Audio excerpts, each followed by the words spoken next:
Hello, it's Natasha N.K.O. 30th of June now, 2026. It's 0029. Reading on from, what's it called again? African Tales. This one is the one that is from the whole of the continent of Africa. I've read so far stories from West and North Africa. They're called Kwaku Anansi and Aso, Akenda Mbani, The Cock, and The Tale of a Lantern. So, oh, I haven't even looked myself. I'll read all the titles that are in here, right? So, The Favoured Daughter, The African, Deshamil and Deshamila, Half a Cock, The Boy and the Girl, Mbewa and Nakama, The Twin Brothers, Samba Goladeo Deagwe, and I messed that all the way up. Fountain Dewey, The Man and the Leopard, The Two Girls, The Fleeing Girls on the Rock, The Old Woman, Fad Halale, The Cunning Young Woman, The Little Wise Woman, The Old Woman, Her Sons, and the Python, 5 Dead Men Attend a Dance, The Hole in the Tree, The Jackal and the Little Antelope, Andrianaro, The Hare, the Hyena and the Lioness's Cave, Nakemanuzi, The Hyenas and the Sage, Kachirambe, The Girls Who Went to Have Teeth Made for Them, Nwamfdula, The Young Man Who Was Carried Off by a Lion, The Magic Mirror, Nyajak, The Sultan's Wife, Moniohe, The Physician's Son and the King of Snakes, Untombinde, The Tall Girl, The Man Who Passed the Night in the Middle of the Sea, The Hare and the Lion, Spider, In Quest of a Wife, Children of the Anthill, The King and the Knikni Abode, Untombi Yaphansi, and Kombakantansini. Then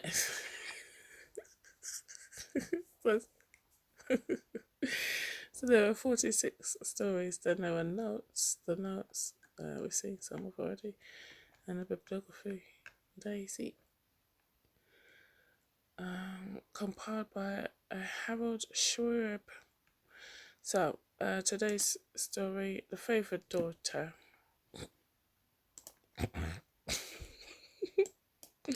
It's not loading.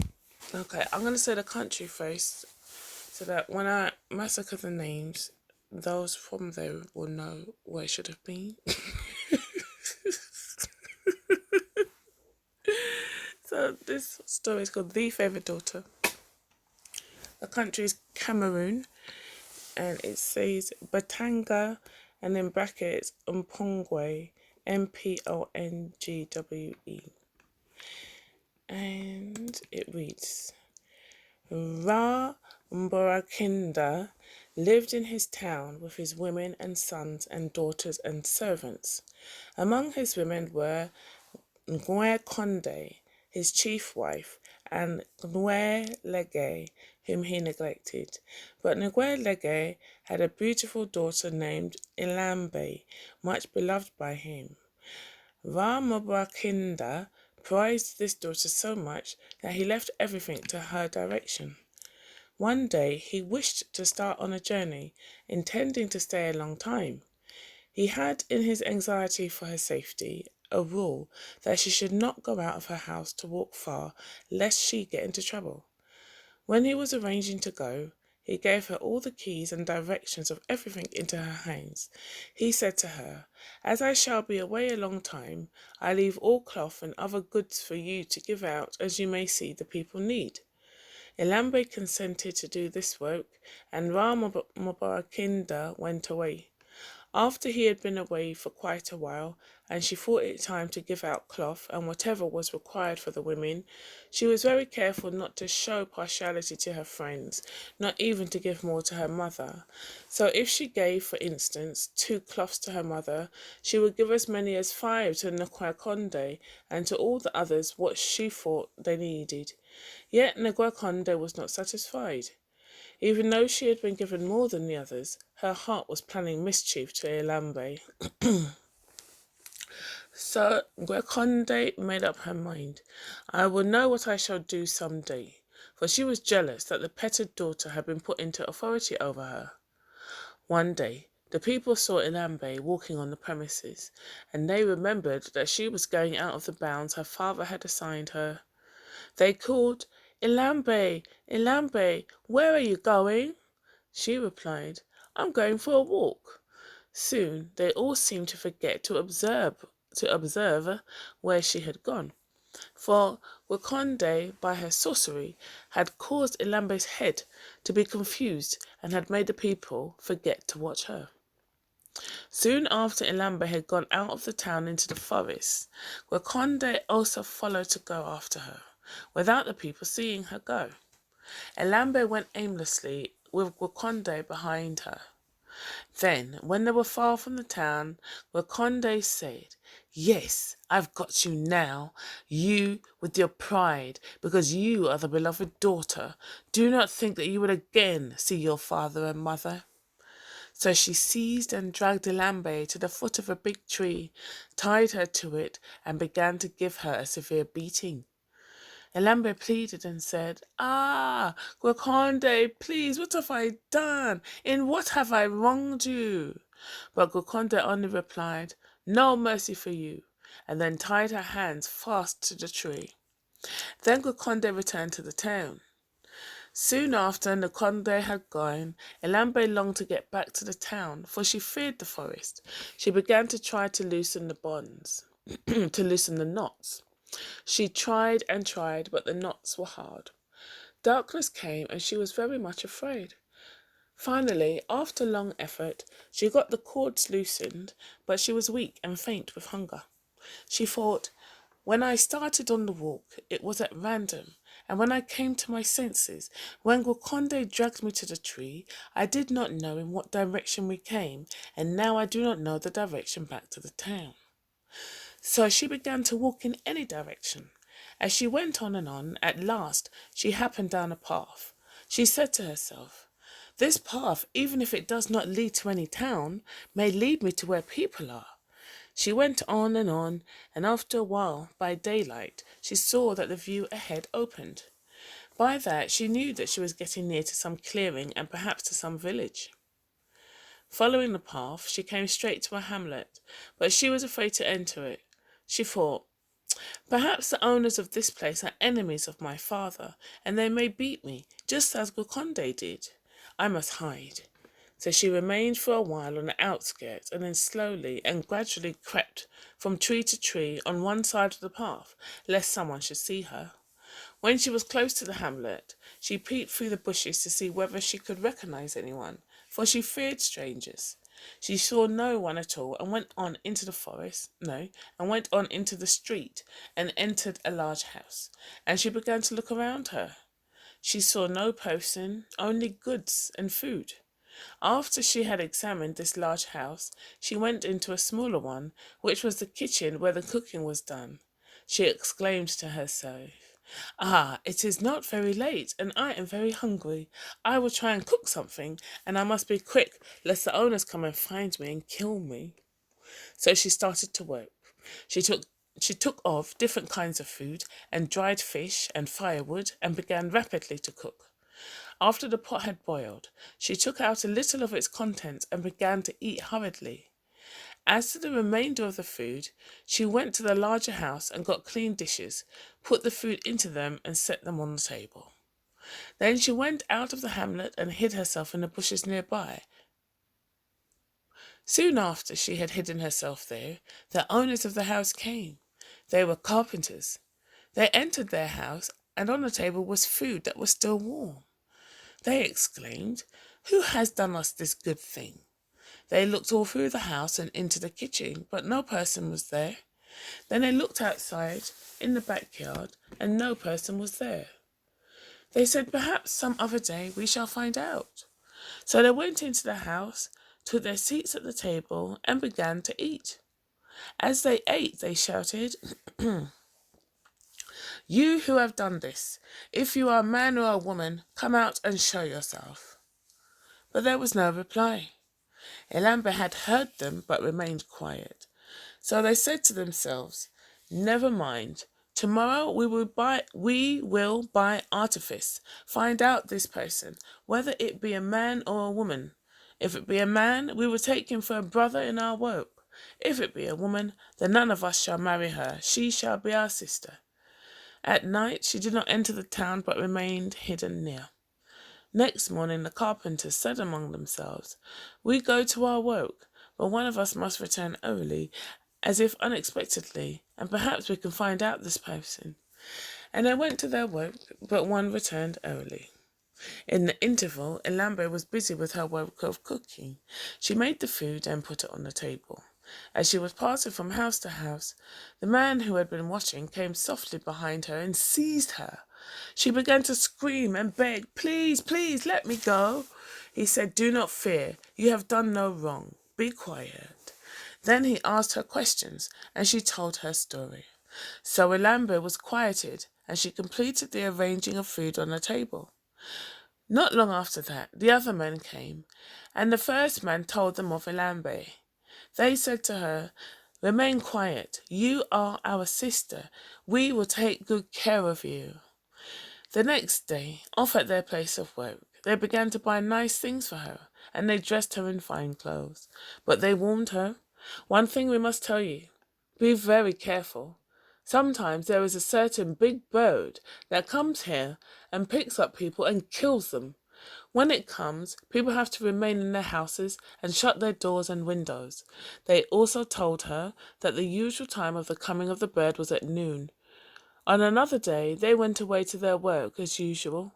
When they returned, Elambe made their food, and they went into the house to eat it.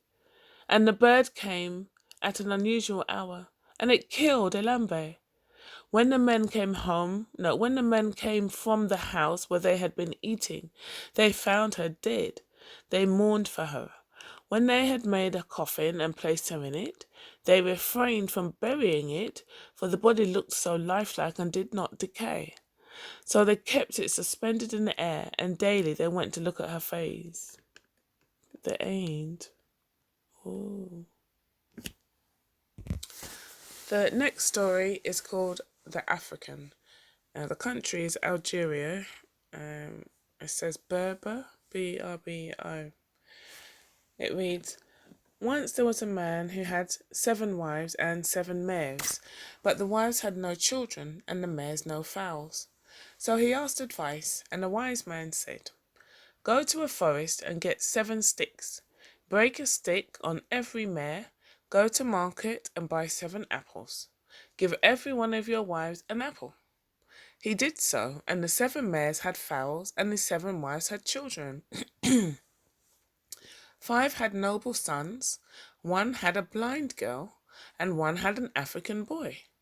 One day the 6 boys were riding out of the town, and the 5 said, 'Let us get rid of the African boy.' So they turned him away from them, and he returned crying to his father. One day the blind sister called to them and said, 'Choose, my brothers, the one who is strong among you, and he will go to the house of the daughter of the chief of the Christians and bring me back her soap. Then I shall wash my eyes with it and recover my sight.' They all said, 'We are ready.' All 6 started together, but again the 5 wished to get rid of the African, so they struck him. At this place was a large stone, and the road divided.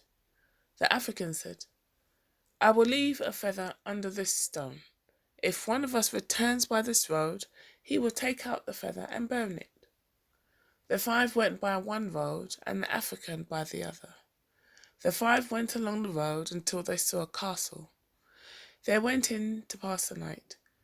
There were women in the castle who welcomed them and said, "This is our custom. Each one of you will choose a woman, and if in the morning she is asleep on his lap, he will marry her. But if he is asleep on her lap, she will take all his possessions." Each brother took a woman, but after a little the women went out, each saying, "I shall change my clothes." And another woman came. She said, "I will go and put coal on my eyes." And another came, so that the men became tired and slept. Then the women took all their possessions and turned them out. They walked until they found a Mozabite, so they stopped and worked for him. The African went along the road until he came to some corn. He let his horse eat the corn. A ghoul appeared, and the African fought with him and killed him. He took away the ghoul's flesh and continued his journey. Then the African found a large blind vulture. The vulture had 7 young ones who were always looking for food for their father, but never found enough to satisfy him. The African gave the vulture the ghoul's flesh and satisfied him. The vulture said, "You have satisfied me. What do you want?" The African said, "I want to cross the sea and return." The vulture said, "Sit down until I call to you." The African went and filled his bag again with the ghoul's flesh and sat down until the children of the vulture came back. The first one who returned said, "Open your mouth, father." The old vulture said, "Put the results of your hunting there. I am satisfied." All 7 children of the vulture brought food. And the old vulture said to all, "I am satisfied." Then the old vulture said, "Choose the strongest one among you to take this Negro across the sea and to come back with him." The eldest young vulture said he would do it in a year, and all offered to do it in less time. The youngest said, "I will take him in the morning and return with him in the afternoon." So they started. Every time the young vulture flapped his wings, the African sitting on his back threw him a piece of ghoul's flesh. And so they crossed the sea. The African went to a Jew and said, "Make me a golden cock. I will get inside it, and it will walk by itself." The Jew did so, and the African went to the house of the daughter of the chief of the Christians. In the house, he found the daughter of the chief of the Christians asleep.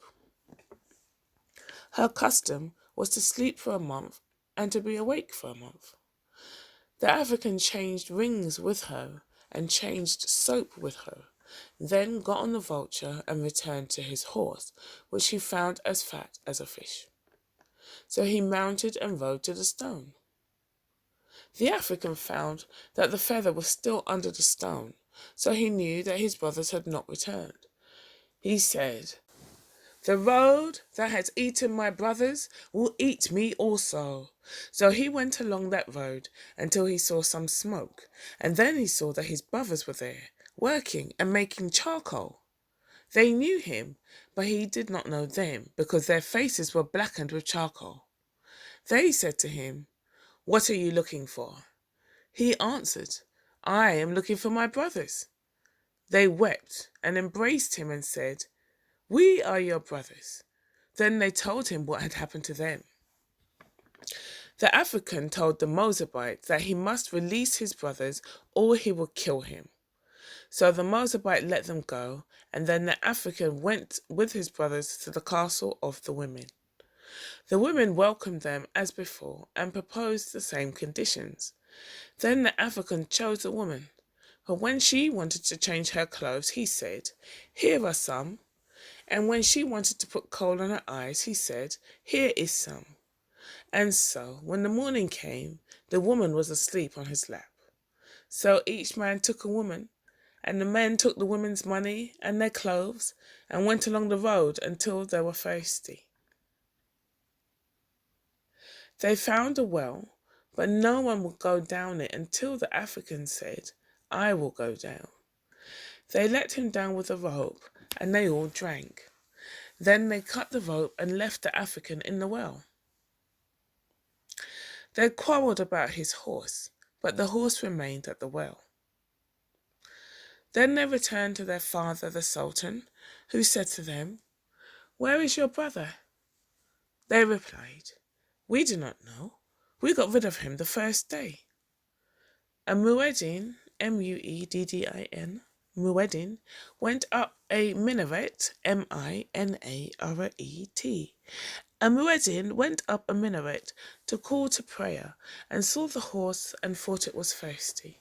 So he went with a rope to the well and saw the African in the well, but was unable to pull him out.